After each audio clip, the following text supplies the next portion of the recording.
नमस्कार, मनियारी न्यूज में आपका स्वागत है। नीट परीक्षा का रिजल्ट आ चुका है। शोएब आफ्ताब ने इस परीक्षा में टॉप किया है। उन्हें 720 में से 720 अंक मिले हैं। उनके अलावा आकांक्षा सिंह को भी 720 नंबर मिले हैं। इसको लेकर सोशल मीडिया पर चर्चाएं भी शुरू हो गई है।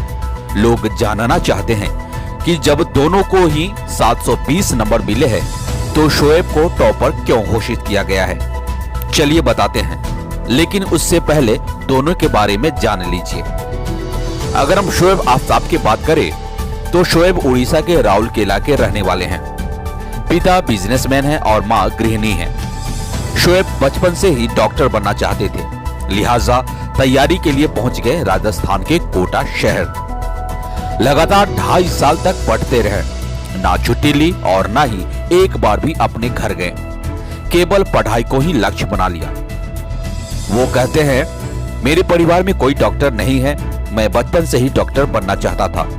मुझे मेरे परिवार का बहुत सपोर्ट मिला, खास तौर पर मम्मी से, जो मेरे साथ हर परिस्थिति में खड़ी रही। अगर हम आकांक्षा सिंह की बात करें तो आकांक्षा वैसे तो यूपी के कुशीनगर की रहने वाली है, लेकिन उन्होंने नीट की तैयारी दिल्ली से ही की। उन्होंने 10वीं तक की पढ़ाई गांव से की और उसके बाद दिल्ली आ गई ताकि डॉक्टर बनने का सपना पूरा कर सके। उनके पिता एयरफोर्स से रिटायर्ड डॉक्टर है और उनकी मां टीचर है। आकांक्षा कहती है, दिल्ली में मेरे पिता मेरे साथ रहते थे ताकि मैं स्कूल की पढ़ाई के साथ साथ नीट की तैयारी भी कर सकूं और डॉक्टर बन पाऊं। अब सवाल है कि शोएब कैसे बने टॉपर।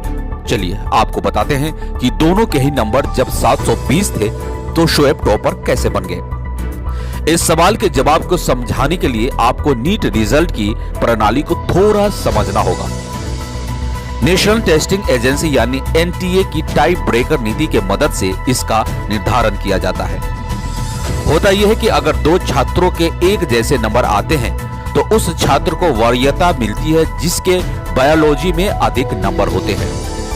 लेकिन यदि बायो में भी एक जैसे नंबर हो तो केमिस्ट्री में अधिक नंबर वाले को वरीयता दी जाती है। इसके बाद भी अगर टाई की स्थिति बनती है तो फिर ये देखा जाता है कि किसके कम गलत सवाल किए हैं, और आखिर में यहां भी मामला फंस जाए तो जिस छात्र की अधिक उम्र होती है उसे रैंकिंग में वरीयता दी जाती है।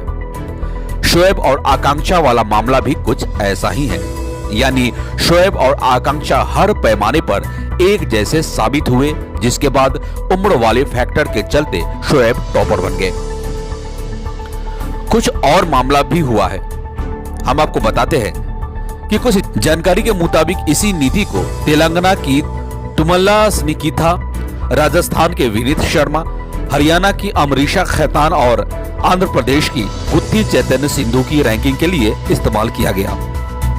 इनको 720 में से 715 मिले थे और टाई ब्रेकर नीति के चलते क्रमशः तीसरी, चौथी, पांचवी और छठी रैंक दी गई। इसी तरह से 8 से लेकर 20 नंबर तक रहने वाले बच्चों ने 710 नंबर हासिल किए हैं, जबकि 25 से 50 नंबर तक रहने वाले छात्रों को 705 नंबर मिले हैं। फिलहाल इस खबर में इतना ही। धन्यवाद।